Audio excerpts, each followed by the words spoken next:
There's a running joke in NFL circles that the Dallas Cowboys do not need to win games to stay relevant.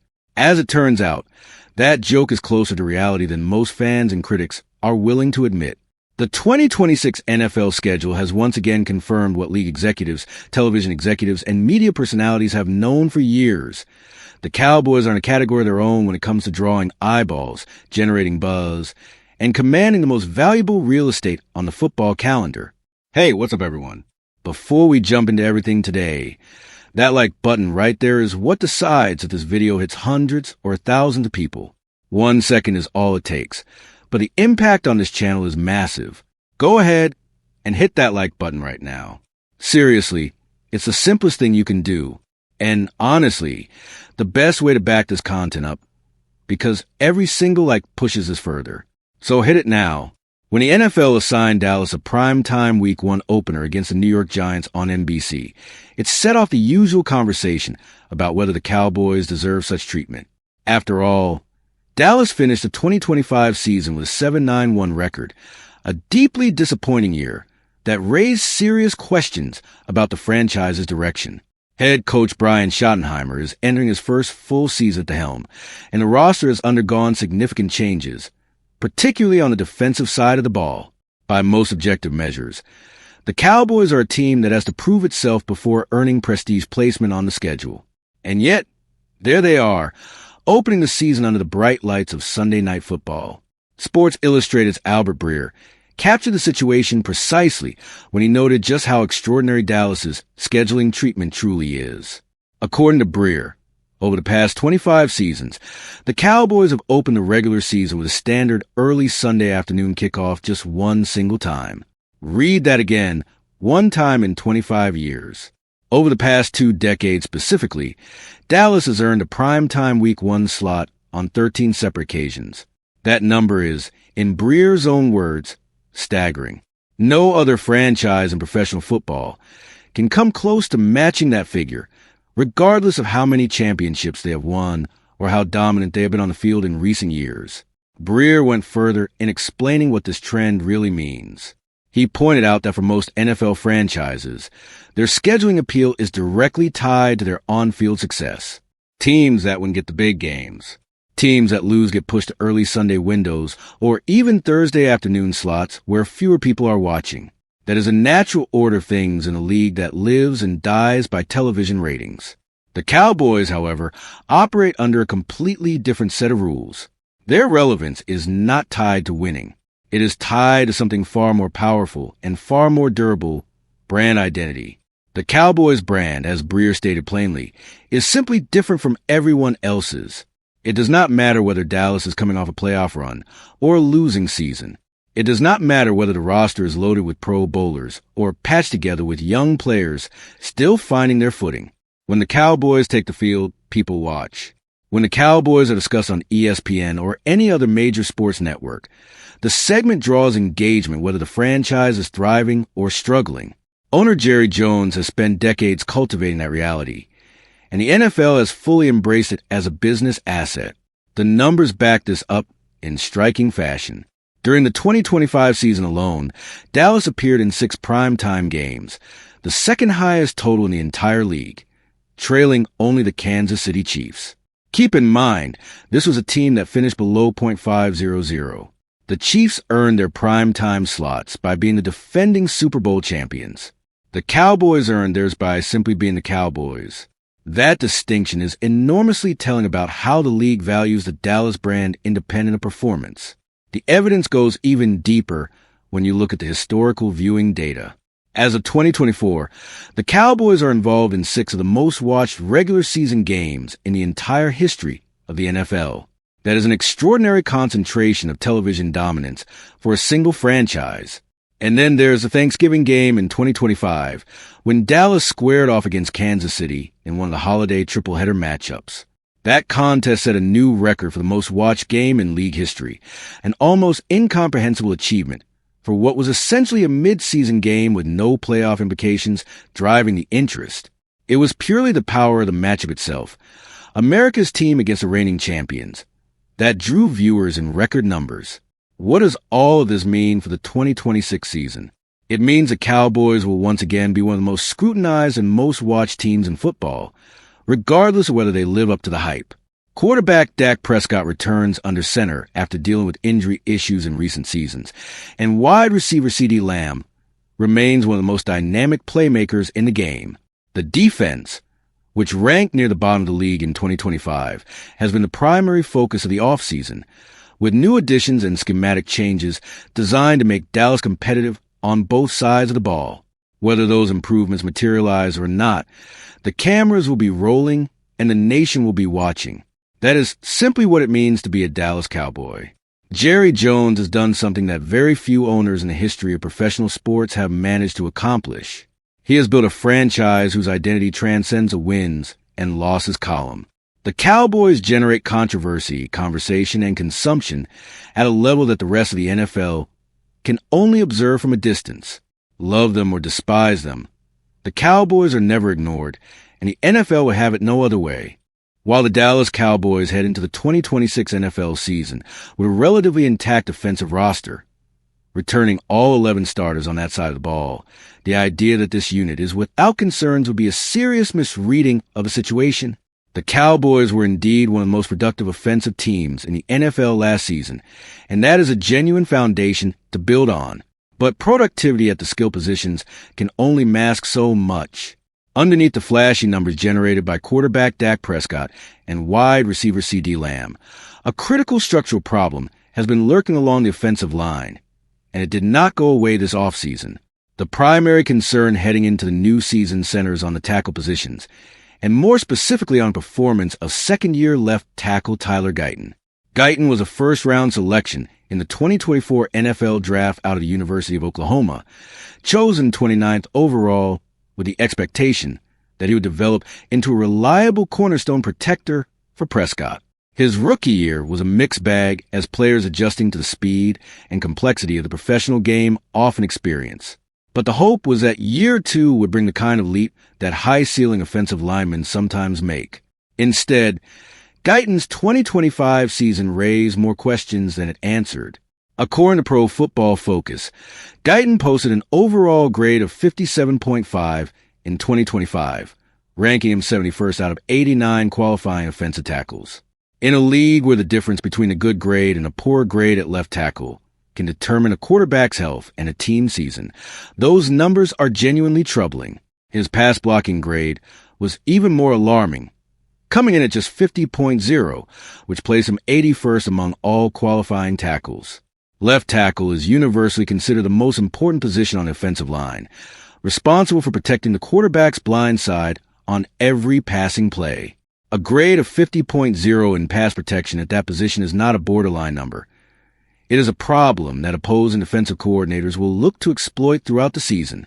Sean Sharif of 105.3 The Fan in Dallas brought this issue to the forefront in a recent segment, and his assessment was blunt and direct. Speaking on his show, Sharif identified the left tackle position as the single biggest concern on the entire Dallas offense, and said there is not even a close second. His worry stems not just from Guyton's struggles, but from the lack of viable alternatives behind him. If Guyton cannot take the next step as a blocker, the Cowboys currently have very limited options to turn to for relief, and that reality makes an already fragile situation even more precarious. Right tackle Terrence Steele does not escape scrutiny either. Steele graded out at 63.6 overall from PFF in 2025, which is a more acceptable number than Guyton's, but still well short of the standard you want from a starting tackle on a team with legitimate playoff aspirations. His pass protection grade of 54.9 was concerning, and Steele surrendered 6 sacks across the season, a total that puts pressure on the defense and regularly puts Prescott in uncomfortable situations on third down. Dallas cannot afford to have both tackle spots be liabilities simultaneously, and that is exactly the scenario the Cowboys currently face. The question of depth and contingency planning makes the picture even more unsettling. According to 105.3 The Fan's Bobby Belt, the Cowboys appear to be planning to let Guyton and backup Nate Thomas compete for the left tackle starting role heading into training camp, rather than making a significant move to bring in a proven veteran. Thomas was a 7th-round selection in 2024 who started 4 games last season, but his numbers from PFF tell a harsh story. He graded at 39.2 overall, placing him 88th out of 89 qualifying tackles. And his pass blocking grade of 31.6 was dead last among all qualifying players at the position, asking Thomas to serve as a credible fallback option if Guyton continues to struggle is a gamble that carries real risk. The Cowboys did address the offensive line to a small degree in the 2026 NFL Draft, selecting tackle Drew Shelton in the 4th round. Shelton is a developmental prospect with an interesting athletic profile, but expecting a 4th-round rookie to step in and solve a starting tackle situation in his first season would be optimistic thinking. Rookie offensive linemen typically require time to absorb NFL-level schemes, strength, and technique before they can function as reliable contributors. Shelton may become a valuable piece down the road, but he is unlikely to be the answer in 2026. The Cowboys' offensive line situation stands in stark contrast to the excitement surrounding other parts of the roster. The defense, which ranked at the very bottom of the league last season, has received the bulk of the attention and investment this offseason, with the goal of transforming that unit into something at least average. But if Prescott finds himself under pressure on a consistent basis because of an unstable left tackle, all of the defensive improvements in the world will be undermined by an offense that cannot sustain drives or protect the football. Dallas enters the season with legitimate offensive identity and genuine skill position talent, but the tackle situation remains a vulnerability that could define and potentially derail their entire 2026 campaign. The rivalry between the Dallas Cowboys and the New York Giants is one of the oldest and most bitterly contested in the NFC East, a division known for producing grudges that last decades. Now, with the 2026 NFL season's opening week matchup already confirmed between these two familiar foes, the trash talk has started early. Giants linebacker Brian Burns made sure of that, publicly declaring that New York is carrying a score to settle when the Cowboys come to MetLife Stadium on September 13th. The comment from Burns was triggered by a specific and painful memory that looms large in Giants franchise history. The last time Dallas and New York squared off in a Week 1 game, the result was a humiliation that still stings on the New Jersey side of the Hudson River. The Cowboys traveled to MetLife Stadium and delivered a 40-0 shutout, a complete, total, and utterly ruthless dismantling of the Giants that left nothing to interpretation. That performance was defined by dominant defense, as Dallas forced 3 turnovers, scored on a block punt return, and added an interception return for a touchdown. Even with a massive lead that allowed the Cowboys to pull back their starters early, the message was impossible to miss. Burns did not shy away from acknowledging the weight of that result when discussing the upcoming matchup. He stated plainly that the Giants are going to hear about that 40-0 scoreline repeatedly in the build-up to the game, and made clear that he personally wants to be part of the team that erases that memory. The linebacker's desire to earn some payback is genuine, and his comments have already generated discussion among fans of both franchises. The wrinkle that adds a layer of irony to Burns' revenge narrative is a matter of simple timing. When the Cowboys delivered that 40-0 blowout in the previous Week 1 matchup between these teams, Brian Burns was not a member of the New York Giants. He was not even in the same conference. Burns began his NFL career with the Carolina Panthers, who selected him in the 1st round of the 2019 NFL Draft. He spent 5 seasons in Carolina before being traded to the Giants in 2024. He has now been part of the Giants organization for 2 seasons, giving him enough institutional investment to genuinely feel connected to the rivalry, but he was not there for the game he is so eager to avenge. That detail has not gone unnoticed by Cowboys fans, who were quick to point out the irony online. Still, from a football standpoint, Burns' desire to make a statement in Week 1 is relevant to how the Cowboys should approach this game. He is a legitimate pass rush threat who has developed into one of the more well-rounded edge defenders in the NFC East. His presence alongside new head coach John Harbaugh, who is entering his first season guiding the Giants after a long tenure with the Baltimore Ravens, gives New York a different look and feel than the teams Dallas has faced in recent years. Harbaugh brings Super Bowl pedigree and a reputation for transforming franchise cultures, and his arrival in New York makes the Giants a far more interesting storyline entering the new season. This game is also notable because it marks the 9th time in the last 20 years that these two NFC East rivals have faced one another in Week 1. The Cowboys-Giants matchup has become something of a reliable NFL schedule fixture, a nod to the historic weight of the rivalry and the television appeal that comes with it. Few NFC East matchups generate as much interest across the country as Dallas versus New York, and scheduling them in the opening week gives the league a marquee contest to launch the season on NBC's Sunday Night Football platform. From a historical standpoint, the Cowboys hold an overwhelming advantage in this all-time series. Entering 2026, Dallas leads the all-time record between the two franchises at 78 wins, 48 losses, and 2 ties across 128 total meetings. The Cowboys have been particularly dominant in the modern era under Dak Prescott. When Prescott starts against the Giants, Dallas owns a 14-3 record, including a remarkable stretch of 14 consecutive victories after New York swept the Cowboys during Prescott's rookie season in 2016. The Giants' most recent win over Prescott came in the final week of the 2025 regular season, a largely meaningless contest in which Dallas rested its starters and gave backup quarterback Joe Milton extended playing time. That context strips the result of any genuine competitive significance. All of those numbers, however, mean very little to Burns and a Giants squad that has genuine belief in what Harbaugh is building.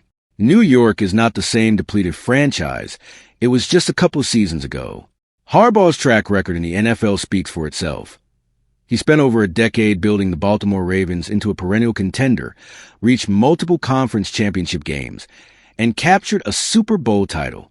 The discipline and competitive culture he brings to East Rutherford represents a genuine upgrade in leadership, and veterans like Burns thrive under that kind of coaching. For Dallas, the challenge is matching that energy on the road in front of a hostile crowd primed for a statement game. CeeDee Lamb will need to be a consistent weapon, and Prescott will need to manage the pocket effectively. A slow start in Week 1 could set a difficult tone for a franchise trying to reestablish itself as a legitimate playoff contender. The primetime stage is set, the rivalry is alive, and the countdown to September 13th has officially begun.